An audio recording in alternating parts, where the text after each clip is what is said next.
Hey everybody. So I wanted to make a video about how to perform the DC Halfie skip because after doing it for quite a while, I feel that my setup is probably the easiest and most consistent setup to learn, but I don't think that there's currently a video that really explains or shows off how to do it. So here we go. Before I show you how to do it with an actual bomb flower, I'm just going to show you some of the important spots and how to do some of the movements, and then we'll do it with the bomb. But the first thing you want to know is you're going to pick up the bomb, and then you need to line up with. There's this black line. You want to target the wall right here with the bomb flower in your hands, and you want to target right below this black line. And then what you want to do is you want to kind of just move back for a sec. That was maybe a little too far. Just not too much like that. I think this is probably the most lenient part of the setup. So don't be freaking out about making sure this is perfect. If you turn right here, you're maybe lined up with the bomb flower or between the bomb flower and the BMOS. This distance would probably work too. So stand under the black line. Go about here. So don't worry about this position too much. And then this is where you're going to drop the bomb. Okay, the next thing you want to do is once you're done with that, is you want to have your final position kind of be between these two screws. Or you see how there's like the two rivets in the square panels? You want to be under the panel, under the middle panel that doesn't have a rivet in the middle of it. And you want to hold ESS left. So like this. Now what I see a lot of people do is they'll stand under this and they'll start holding ESS. And then they'll like try to target like this. So how do I explain the inputs for this? They stand underneath here. All they hold is ESS left.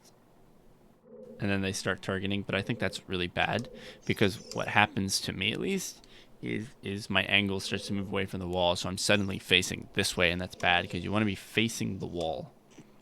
So what I like to do is hold L and then get ESS position. You'll kind of do the strafe, and then when you get to the spot you want to be at, you quickly let go of L and then press it again. So again, you stand about under this spot where there's between the two square panels, start holding ESS left and L, and then when you get under the spot, let go of L, and then quickly start holding it again.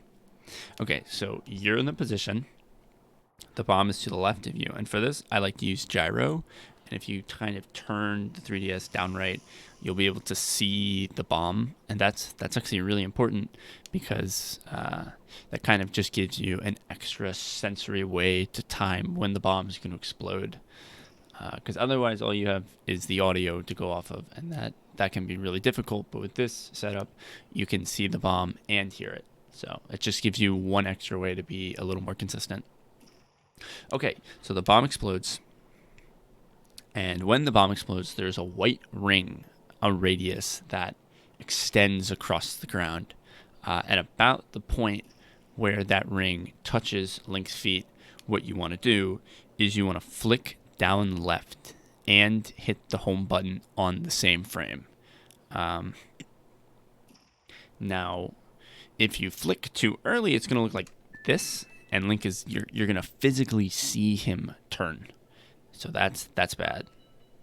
And if you don't flick at all, then, well, you won't really be able to tell that. But if you do it correctly, that was not correct.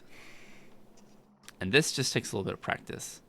If you do it correctly, like I did right there, it's going to look like he has not turned at all. When you go back into the menu, you're going to see him do a quick turn. See that? Okay. And then if you did that correctly, that little movement I was talking about right there, and the white ring from the explosion of the bomb is right about underneath Link's feet, then you pretty much have everything you need, except the final input is going to be that you need to, when you're going back into the home menu, you need to hold up right but more right than up. And you need to hit A at about halfway through the entering back into the game from the home menu. So that was bad again. So it'll look like, so this is it. And now you want to hold right and then swivel up just a little bit so that you're not completely right. You're a little bit up too. You still want to be holding L. And then about halfway through, when you see the black borders of the home menu begin to shrink, you want to start holding the A button. So you're going to do L, slightly upright, and then A.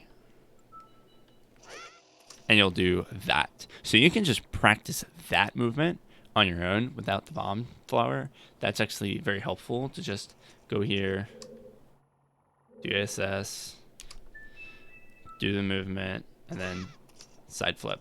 Okay.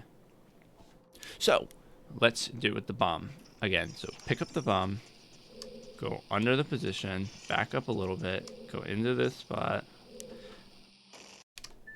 Okay. Oh, I almost forgot. Something else that's important, and this is going to give your hand a bit of a cramp. While you are doing ESS right here, you also got to be holding the R button for shield. You also have to hold R. I totally forgot. See, that first one would have worked had I been holding the R button. And this should also work. And there you go.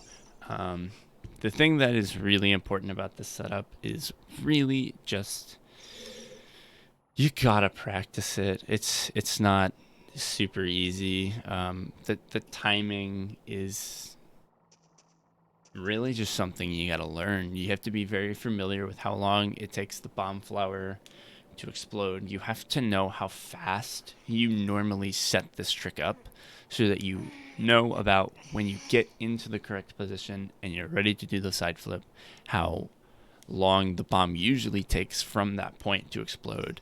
You have to be very familiar with how long the bomb takes to explode from once you see it starting to flash very fast.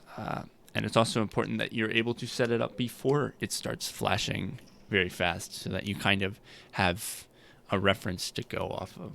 So it's a lot. I don't want to drag this video out too much, but oh, see, this probably will not work. What's mostly very important is, you know, you do this side flip shenanigans correctly.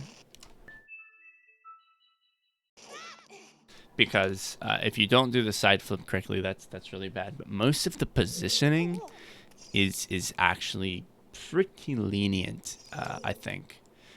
So if you're, you know, maybe standing right here with the bomb flower, that's fine. What you can do though is compensate. So when you set up this, see if you're here and you're maybe a bit too far left, right? What you can do is you can get here and maybe stand a little bit further left here. And that doesn't matter so much for the setup, but it does matter so that you can maybe see the bomb flower in your vision. So you can see I'm a bit further left, but if I set it up also a bit further left, I still can't see it. But also in the position where I stand, you're far enough away from the bomb that when you hear it explode, you know, you can usually react off of that. At least I can, to get the right timing. Okay, so I apologize. This is maybe a bit of a disjointed tutorial. I really just want to explain everything that goes on in my head when I'm doing this trick, and it's not the most organized way to present it. I kind of just wung this, but I hope it helped. If you have any questions, please ask. It's a hard trick. Don't get discouraged. And practice, practice, practice. All right, see ya.